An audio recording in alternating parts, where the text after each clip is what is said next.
The tower at Grant Park is a favorite place for boys to hustle. They come here expecting to be picked up by men. We arrived at noon one day, and when we turned on our camera, men and boys came running down the stairs.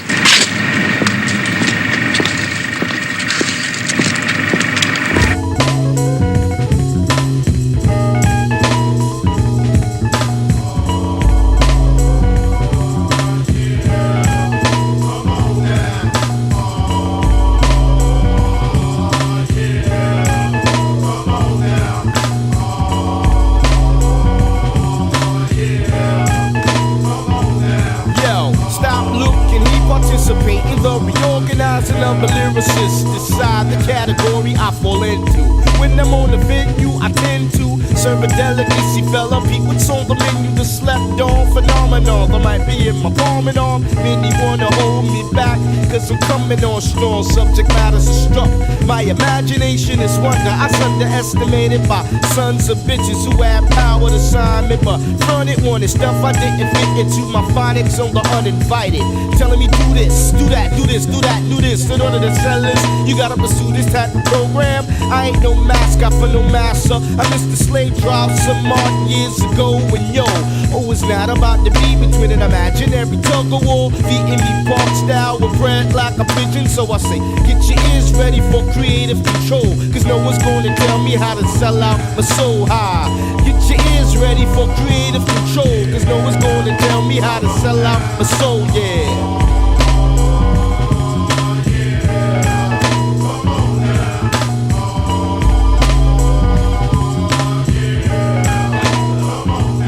Within the past 15 months, 15 Atlanta children have disappeared. 11 have been found dead. 4 are still missing. Several of those children have been described by friends and neighbors as streetwise, street kids. We began to wonder just what that means, and Barbara Nevins went out to find out. And find out I did, Pam. A street kid lives by his or her wits. Street kids try to make it without the help of adults.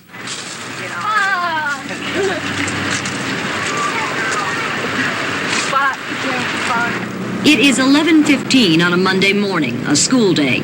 8-year-old Robert isn't in school. He's searching the trash for bottles that he will redeem for pennies. I'm trying to make enough money so we can get out of here. It's bad living here. Where would you rather live? Like a little 5 Points or somewhere else. Just get out of Techwood. Are you trying to take care of your mom? Yeah. Does she know you're trying to take care of her? Yes.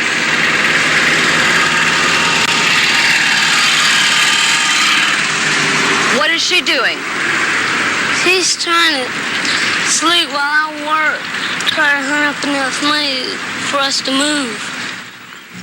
Robert is a street kid, a child who has been in and out of foster homes and is certain that he can take care of himself and his mother. His is not a rosy childhood. The other kids in your school have to work like you do? No, they play all the time. No one affiliated with the juvenile court or the Fulton County Social Service Agency that tries to help kids like Robert could begin to estimate the number of street kids in Atlanta. To get an idea for ourselves, we walked around Atlanta neighborhoods, different sections of the city. Within 2 hours on a school day, we found 7 kids, black and white, between the ages of 8 and 17, hanging out in the street. Our discovery came as no surprise to Betty Manley, a counselor who left Fulton County Juvenile Court, frustrated after 9 years. As our caseloads became so large that at times I didn't even feel I could put a Band-Aid on the problem. You had 1 month I saw 80 families, maybe 20 minutes a family. But in the last 2 or 3 years, I've seen the street child become 8, 9, 10, 11 years old. Before that, I was seeing 13 and up. And you get an 8 or a 9-year-old that begins at that young age to be very streetwise, very knowledgeable, being able to fend for themselves, and God help us when they get 16. Carlton is not yet 16. It's 11:05 in the evening, and there is an 11 o'clock curfew in Atlanta. Carlton has just left the movies. He is miles away from his house, yet he is walking home. Why aren't you afraid? I've been doing it a long time, walking the street, staying out late. Don't worry me nothing. Since he was a very little boy, Carlton has lived in foster homes. His typical street kid curiosity repeatedly led him away from those homes, from adult supervision. Most of the time, if you see him on the street, I probably on the run, probably ran away or just walking. Why don't you stay put? I had to find out where everybody was, I guess. There seems to be little anyone can do to contain a kid like Carlton. These are children who are rejects or push-outs from school. That's on the one hand. And on the other hand, come from families who are not as, do not keep as close a surveillance over their children as other populations might. Because most come from single-parent homes that are loosely structured, school is the only institution in their lives. Yet street kids don't go to school regularly. Some drop out formally. Others are eventually dropped from the roster when they don't show up. 1,151 kids were considered dropouts by the Atlanta public school system in 1980 because of non-attendance. Total dropouts in Atlanta for the year numbered 1,733. Once a kid drops out, there's not much for him to do. I just hang out, Kyle. Nothing else to do. Sit in the house, it's boring. Watch TV, that's boring. Sleeping, that's boring. These Cabbagetown boys are dropouts who still live at home. They spend most of their time wandering, day and night. Others, like this 16-year-old, move away from home and get a job. If you can get out in this world, when you're young and see what it's like, you might know how to defend yourself when you get a lot older.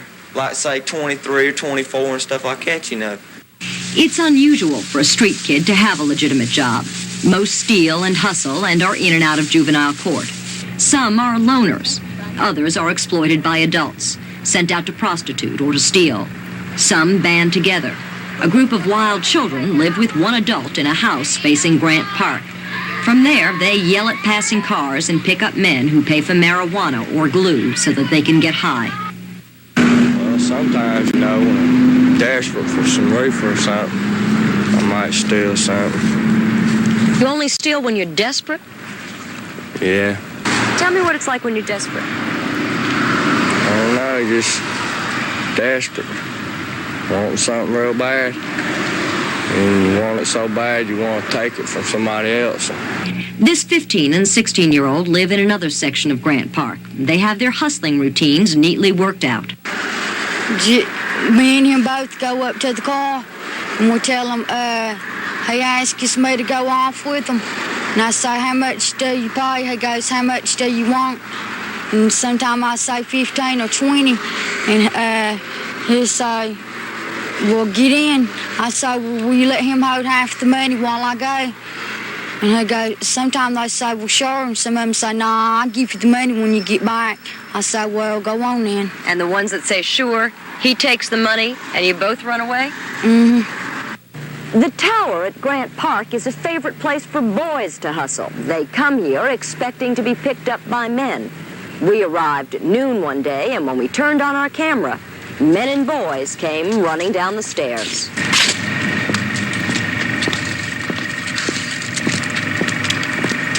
Why you don't want to talk to us? That's all I want to see my attention. We don't want to chase you away. At first, this 16-year-old didn't want to talk to us, but when we agreed not to show his face, he changed his mind. And what'd you do up there? I watch other people do stuff. What kind of stuff were they doing? Having sex. Men having sex with other men? Of course. What about you? No, I never tried it. Now, you came down with that man. Were you having sex with him? No. Did he ask you to go up there with him?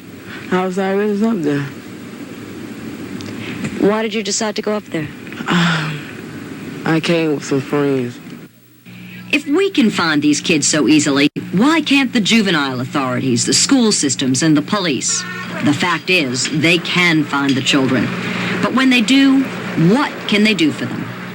To be honest, we try to track them down, but you begin to get into a bit of a conflict with your conscience and with your ethics of how many times do you track down a child and bring him back when you have nothing to offer him? or you know you have nothing to offer that the child will accept.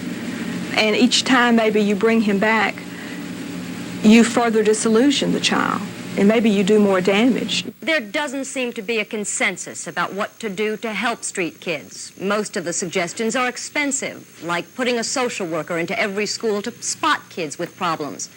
Another idea is to set up drop-in centers in every community, so when a kid feels he has to be free, he has a place to go. There is one proposed solution that doesn't cost much. It's a community watch, a network of people who care about their neighborhood and their neighborhood children. But in every neighborhood we visited, there were adults watching kids cut school, act out, shoot dice, and prostitute.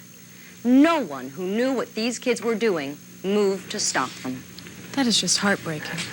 This is the most heartbreaking story that I have ever done. It was so moving and so affecting to talk to these kids and to realize that I could do nothing to help them. Nothing to help them. Thank you, Barbara.